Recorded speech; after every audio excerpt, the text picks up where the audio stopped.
Okay, so when it comes to accessibility of the built environment, whether it's work or at home, what are the 5 quickest and simplest ways that you can think of to make the house accessible? In the workplace and at home, Yeah. can be quite an issue for a lot of people. And I think a lot of people feel discriminated against, especially when a place isn't accessible. Yeah. Places will say they're accessible, and you'll get there and they're not. Yeah. Even a small step becomes a problem. Let's go with the workplace, and let's say that you drive your own car. Okay. And you're a person with a disability. You're working in an office space. Let's go with a downtown place. Okay. You have to tap your card on the barrier. On the barrier parking. If that's at the wrong height or too far away, and you don't have your legs to push up against, Yeah. and you haven't gone close enough, it's quite a difficult thing to get to. I'm sure you've seen lots of people who are too scared to get too close and then end up opening their door and their window and leaning and stretching. If you're unable to do that, Yeah. that can be a challenge. Possibly one of the first challenges someone in a wheelchair may experience when getting into the parking of wherever they work. Then you've got your accessible parking. People need to either be able to get out on the driver's side, the passenger side, or at the rear of the vehicle, depending on what type of vehicle they have or how they're being transported in the car. Yes. And often the accessible parkings don't have enough space on either side, or they aren't long enough for your bigger vehicles, and people end up having to get out at the back of the car directly into traffic. Yes. So an accessible parking is dependent on the vehicle, and they're small. There really isn't enough space to do what you need to do. Often I've parked outside of the accessible parking, helped the person out, and then driven into the parking. And then the only benefit of the parking is that you're close to the entrance, and not that it actually helped you to park and get the person out. The third one is ramps. Okay. So ramps, the law is 1 in 12. So for every 1 centimeter up, it's 12 centimeters long. That's the minimum you're allowed. Yes. That gradient. That's the minimum gradient. Which is very rare. Yeah. If you look at what a 1 in 12 gradient is, it's very, very small. Yes, shallow. Shallow, yes. So many ramps would be very long if people actually followed that. Put in a ramp law of the right angle, of the right incline. Yes. Yeah. Even people in power chairs, when they go up a gradient that's too steep, they could tip backwards. So ramps at the entrance into the building, and then ramps around the building if there's stairs, or a lift to get from floor to floor is also very, very important. It's all very well to have a meeting in a secondary building where it may be theoretically accessible, but if it takes that person 3/4 of an hour to get from A to B, the meeting would have been over before they arrive. Yeah. There shouldn't be anywhere in the building that the person cannot access. Yeah. They should be able to access the entire building. With that, the entrance to the building, and there should also be an emergency exit or escape for that person in a wheelchair. So when it comes to the working environment, for me the top priority is egress, safe egress for persons with disabilities. Yes.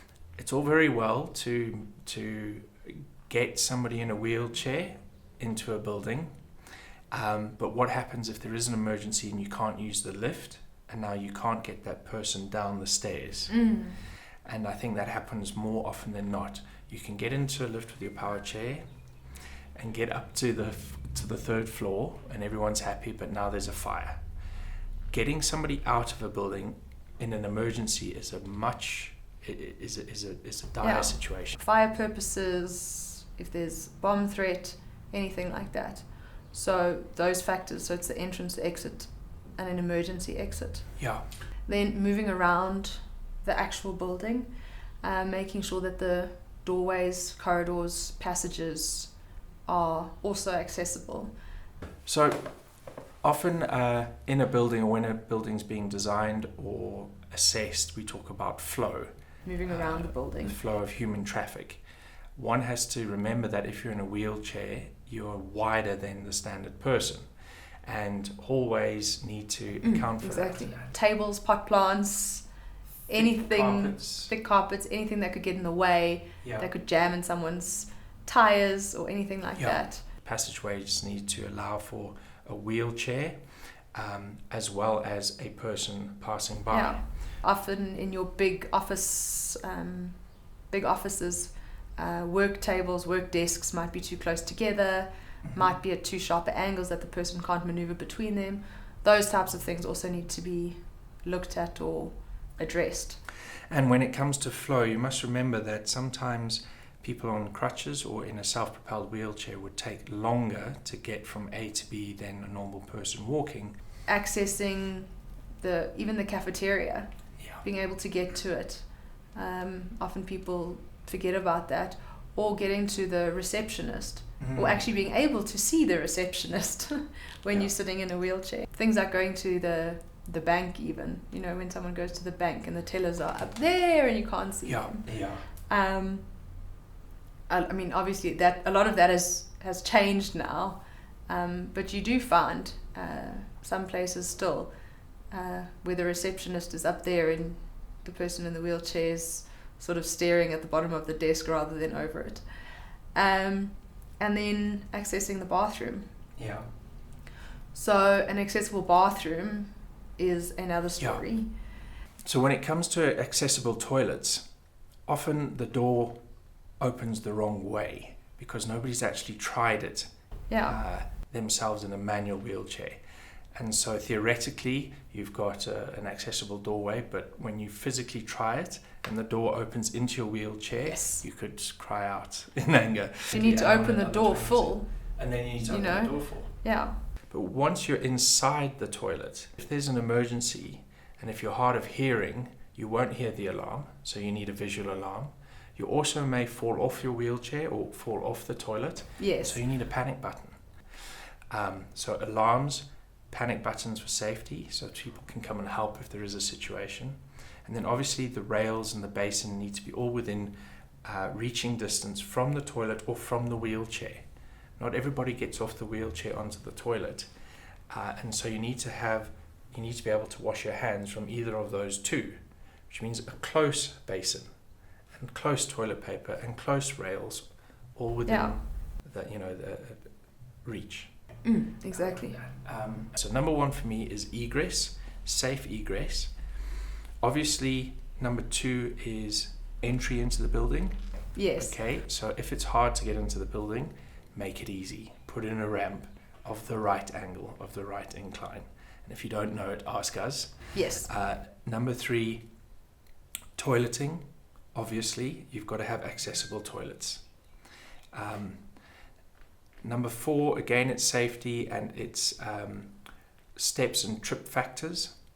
And then number five is alarms within toilets and spaces that you may not hear an alarm. You need a visual alarm. I agree with you. But all of those areas need to be taught, and it's training fellow employees on various situations. Workforce sensitization. Exactly. Yeah.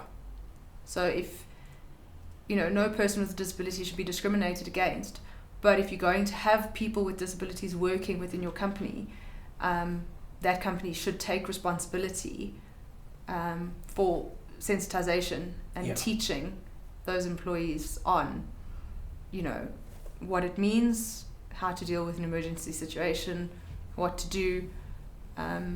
So you can break it down and each individual part can be done, but if there's no continuity between each individual part and if there's no understanding which underlies all of those functions, you will lose in one area. Yeah. It's not something that you can sort of touch on or can be looked at lightly. Yeah. Because if you don't do it properly, it has horrible consequences. You're absolutely right. And again, first do no harm. As long as you are doing something correctly for the correct reason. then it's right. I love it. It's been amazing. We've had really good chats. Yeah. And the more that we do chat, the more experiences are going to come out, and that's the whole point of being on camera today with us. So thanks for spending time with us, and we hope to see you next time. Thank you.